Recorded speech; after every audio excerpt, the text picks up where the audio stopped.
Friend, every week while I am preparing our videos, whether it's while I'm researching for the topic we are going to talk about, or while I'm editing the videos and watching them back before I post them, I always have these runaway thoughts of how something I've mentioned could apply to something else or could be useful in other ways. But I always have to remember to try to stick to the time frame and the topic at hand. But really, so many aspects of mindfulness and the neuroscience that we talk about on here are so interconnected and related. It's like a spider web that I'm trying to follow and stay on course. So, I have decided to share with you all of these tangent and runaway thoughts that I have. Well, most of them. So, once a month, we'll look back at some of the older videos I've posted, and we'll break them down with maybe a new spin or mindful living tips. And really, too, one of the things I've learned over the years is that understanding doesn't happen all at once. Sometimes we hear an idea, and then 2 weeks later, we hear another idea, and now that first idea makes a whole lot more sense. That's how mindfulness has been for me. Just hundreds of tiny little connections that slowly accumulate and change the way I see myself and the way I move through the world. So let's get into this spiderweb of mindfulness. But first, hello and welcome to Torches, Yoga and Mindfulness. I'm Lauren and I'll be your coach. If you're curious about mindfulness, healing, and practical habits that actually work, you're in the right place. Here we focus on simple but powerful practices grounded in ancient wisdom and modern science to care for both our mind and body. So go ahead and hit that like and subscribe so you don't miss what's next. Today, we are watching two clips from some recent videos on the channel. So in this first clip, we are going to look at, I'm supposed to stay on topic of progress and procrastination, essentially. But I struggle with staying on topic because if we're talking about procrastination, like in this first clip we'll watch, we're going to mention dopamine. And if we're talking about dopamine, that's going to lead to our habits. Then talking about our habits is going to lead to how we talk to ourselves, and that's going to lead to our identities. So when I present the videos, I'm trying to keep them on a targeted topic because if I didn't, they would all be 4 hours long. This first clip, we're talking about how our brains play a role in keeping us busy with distractions. Let's take a look and then we'll talk about it. We spend an enormous amount of our energy moving. We're researching, planning, preparing, organizing, thinking, rearranging, responding, reacting. And none of these are inherently bad. Of course, we have to research and think out a plan and organize those plans or our schedules. And we have to be flexible with those plans and expectations when things don't quite work out as we've planned for them to. And now we have to rearrange things. But sometimes these kinds of movements become a substitute for progress. Sometimes we stay busy because being busy feels productive. It feels like we're doing something, and our brains will actually reward that feeling. Behavioral psychologists often talk about how our brains love completion because every time we do finish a task or a sequence, like a song or a melody, we get a little reward signal of dopamine. Okay, see, I could easily disappear down this rabbit hole for another 20-30 minutes. But to stay on topic for this video, I had to stop where I did because here we're talking about the difference between just moving around and actually making progress. So while in that video, I'm talking about this habit of our brains to seek out kind of smaller, simpler tasks that it knows it can finish to be able to get that hit of dopamine, it comes across like this major design flaw, right? But no, because there is this whole other side to it. If we're not bringing present moment awareness in, we can absolutely stay stuck, spinning our wheels in small distraction tasks. But with some present moment awareness and some intention, we can turn that same flaw into a very handy tool and a way to trick our own brains. So let's say you're feeling stuck, maybe overwhelmed or just frozen on where to start. The mental to-do list is growing and you've hit a point where your brain is telling you that you're just too exhausted to even start, or your motivation just for no reason is nowhere to be found. However it is that you're finding yourself stuck on the couch or in bed, I run into this frequently on the weekends. All week long at work, I have these grand plans of all the things I'm going to get done at the house over the weekend.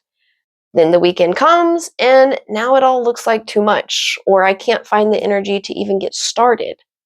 That's where we use this trick against our own brain.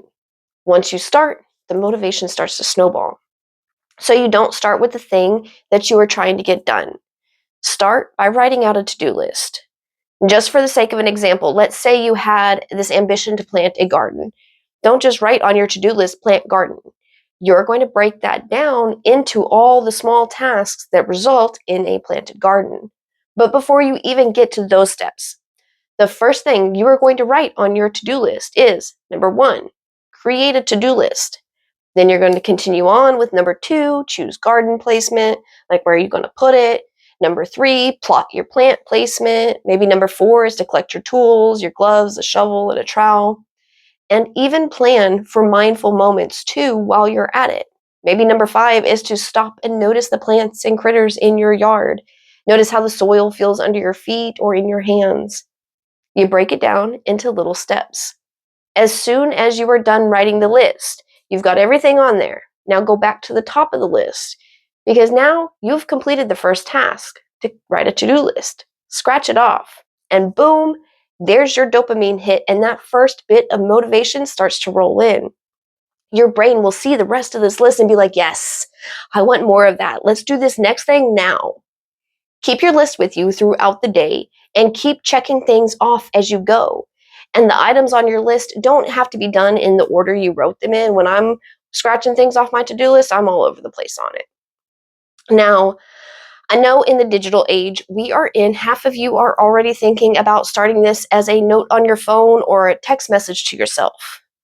But actually use pen and paper. This gives you and your brain physical evidence of progress, and it reduces our cognitive load by getting it out onto the paper, giving it somewhere else to live, kind of like our journaling does.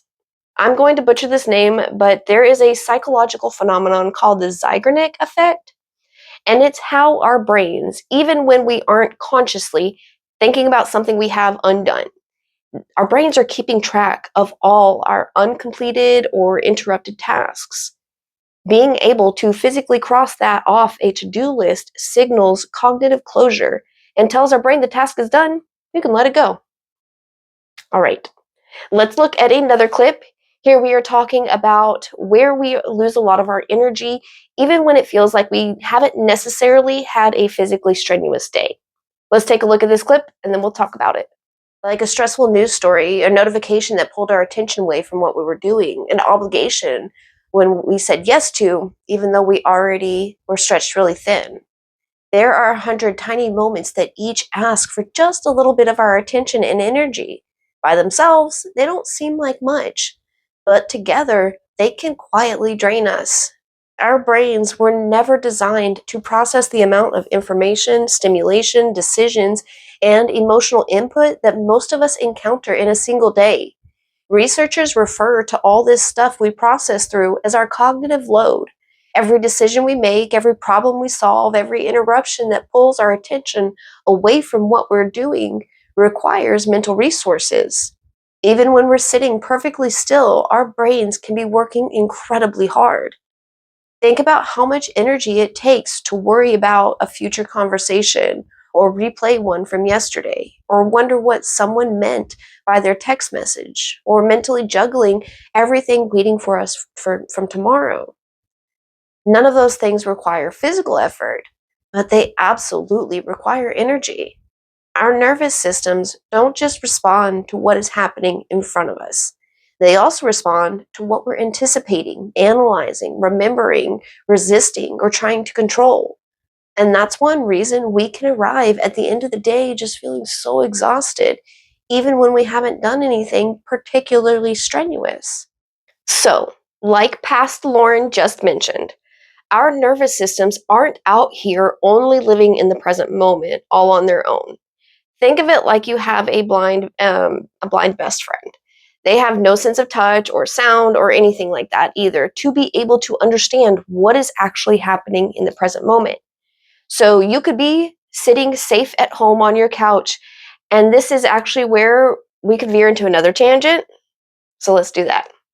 If we're just chilling, taking a moment to relax, our brains have this process called the default mode network, also called our storytelling machine. It is great for planning and reflection, but if it's left unchecked and undirected, in those moments where we are just trying to veg out for a minute, it's going to start respinning old stories. So now instead of just relaxing on the couch, you're reimagining what happened in sixth grade, or that thing your friend said last week, or even worse, it will start replaying some trauma or injustice from our past. Pretty much anything we have in us that is unresolved. Okay, let's circle back to our blind and deaf nervous system. You're sitting there on the couch. Boom. Default mode switches on. And now our nervous systems read it as this story that is replaying is what is actually happening in this moment. Like it is actually the experience we are living at that very second. If we're reliving a bad or stressful experience, but really just sitting at home, our nervous system is now sending all the signals to kick us into fight or flight to respond to the stressful situation it thinks we're in because that's what the brain is going through, even though our body isn't. So the stress hormones spike, our breathing gets shallow, muscles start to tense, your heart starts racing, our focus narrows, and our capacity for compassion, creativity, curiosity, and so much more diminishes. The other tricky part about this is that the DMN isn't just switching on when we're trying to relax. It kicks in anytime we're doing like habitual tasks, something that doesn't require a full brain power and focus. Like when you get in the car to drive to the store or to work, and the next thing you know, you're already there parking and wondering if you even stopped at that last stop sign. That autopilot experience was thanks to the default mode network kicking in. So, if you've ever just been going about your day, just doing all the normal, neutral things, and then out of nowhere, anxiety shows up, it's probably because your nervous system isn't operating in the present moment. Now, there are absolutely disorders where people are experiencing this anxiety because their body chemistry is off. Whether it's a disconnect, a deficiency, or a surplus of one hormone or another, that is definitely a factor in some cases and should be evaluated in a clinical environment. But let's come back full circle to the energy loss we were talking about in this clip. We don't really think about how much energy our brain consumes because they're just sitting up there. Like, how could my thoughts or images being conjured in my imagination be draining my battery? It doesn't really seem to make sense unless we know the neuroscience behind what's actually going on up there. But here's a little nugget of information that helped put it in perspective for me.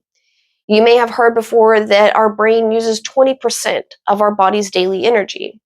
Okay, cool. That means everything else is taking up the other 80%. That seems to track. Now, let's move on.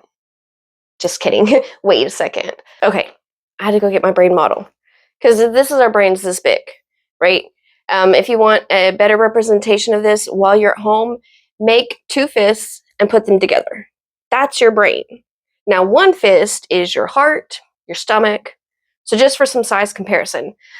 But let's go back to that percentage though. Our respiratory system, breathing at our natural rhythm, uses about 5% of our body's daily energy. Our heart pumping 24/7 only uses 6 to 8%. Our epidermis, our largest organ and accounting for about 16% of our total body weight, it uses 1 to 2%. The only closest contender for our energy consumption next to the brain are our skeletal muscles, and the liver can get up there too. But our brain, spinning its stories and taking us through our day, uses 20% and about 320 calories per day. That's why you're beyond exhausted even when you don't run a marathon, because your brain did. So, if we zoom out for a second and notice something about both of these conversations, in the first clip we talked about dopamine. In the second clip, we talked about our default mode network. Those sound like completely different topics. One has to do with motivation and the other with our attention, but they're telling us the exact same thing. Our brains are constantly trying to help us. They're trying to make things easier, automate functions, trying to predict and conserve energy, and just overall help us survive. The problem isn't that our brains are doing these things. The problem is that they don't always know what we actually need in this moment. Your brain doesn't know your goal is to build a healthier relationship. It knows arguing won for us in the past. Your brain doesn't know your goal is to write the book. It knows that checking your email gives it a quick reward. Your brain doesn't know your goal is to rest. It just knows replaying yesterday's conversations feel unfinished. It's not trying to sabotage us, it's trying to solve today's problems using yesterday's programming. And mindfulness is what allows us to gently interrupt that process. Because mindfulness isn't about shutting off your thoughts, it's about seeing them. It's about recognizing that your brain, that just because it suggests something, and realizing that you don't have to automatically follow that suggestion. That tiny pause is where choice lives. It's where habits begin to change. That tiny pause we take is where we can start to step into the lives of fulfillment and peace that we want to live in. Friend, thank you so much for joining me on this dive into the rabbit hole of my brain.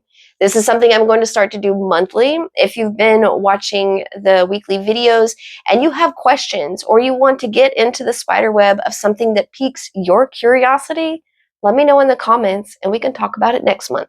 In the meantime, stay present, stay kind to yourself, and I will see you soon. Bye.